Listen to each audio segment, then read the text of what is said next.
Rasulullah sallallahu alayhi wasallam sitting amongst the Sahaba, he said, "O my Sahaba, yushik al-umamu an tada'a alaykum kama tada'a al-akalatu ila qas'atiha." A time will come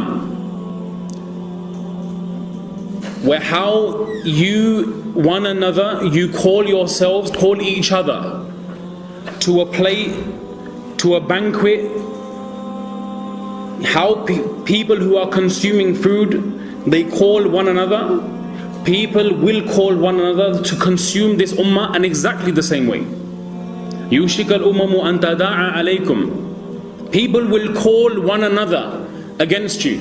Similarly, just as how you people call one another to a plate of food. Why did Rasulullah sallallahu alaihi wasallam give the example and the tashbih with food? Food is not something that can fight back. Food cannot offer any resistance. Food has not got a choice in what you eat, what you leave. If you half eat something, the food cannot object. If you choose to discard something, the food cannot object.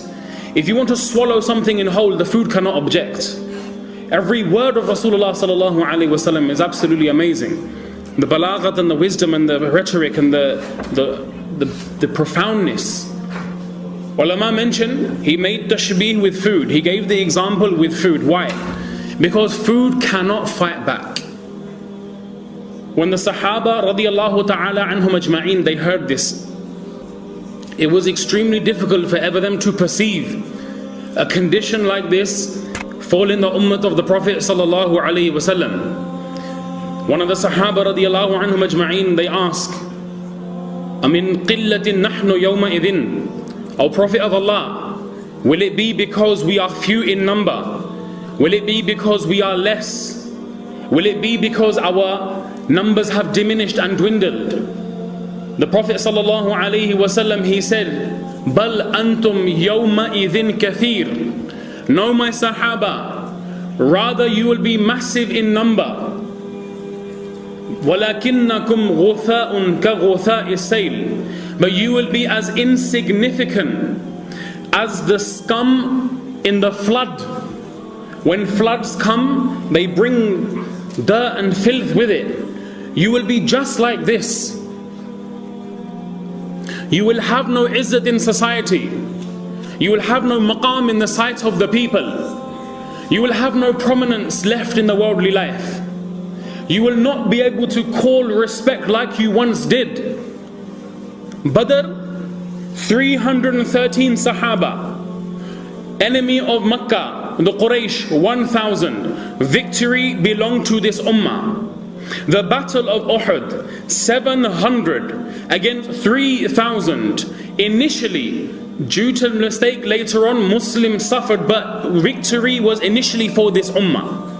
The battle of Khandaq, 3,000. Enemy 24,000.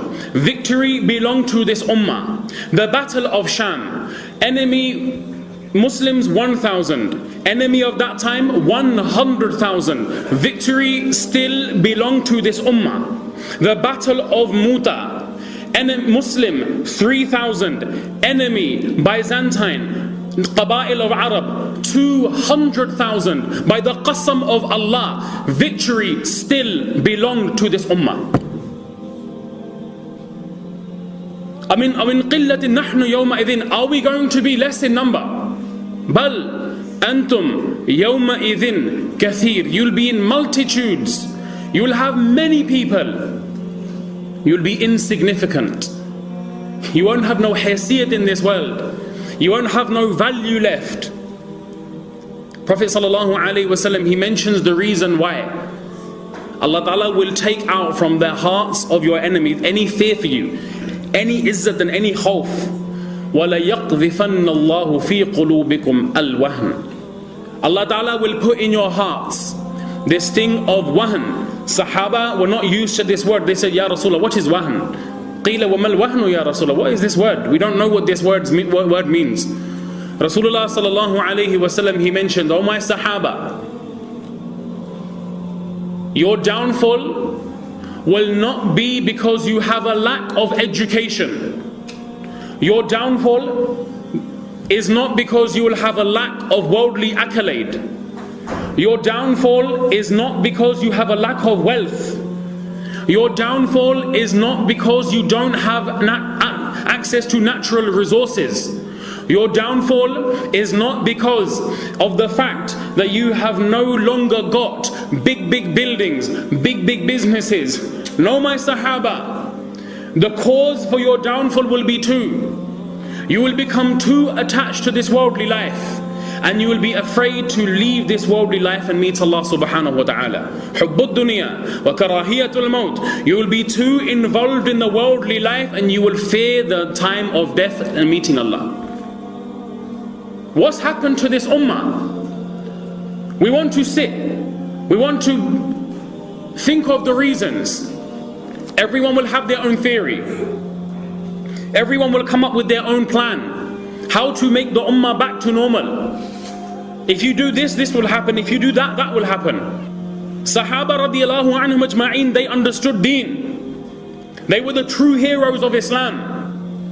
They were the true people who were the flag bearers of Islam. They held the standard of La ilaha illallah and Muhammadur Rasulullah. We are no longer that ummah of izzah. We are no longer that ummah that has any prominence left in the world. Our downfall will not be a lack of education or weaponry or money or business. Yes, these things will be needed in their respective place. But the solution to the problems which we face and to the halat and conditions which we are faced with, Allah's qasam, Allah gave to the Prophet Muhammad sallallahu alaihi wasallam. Whether you live in Cardiff, whether you live in Bradford, whether you live in Birmingham, whether you live in America, whether you live in Canada, South America, Asia, Morocco, Saudi Arabia, North Pole, South Pole, East and West, by the qasam of Allah, that Allah who controls my life in His hands, the solution to our problems and the solution to our halat and conditions, by the qasam of Allah, Allah has kept only and solely in the deen of Allah and nothing else.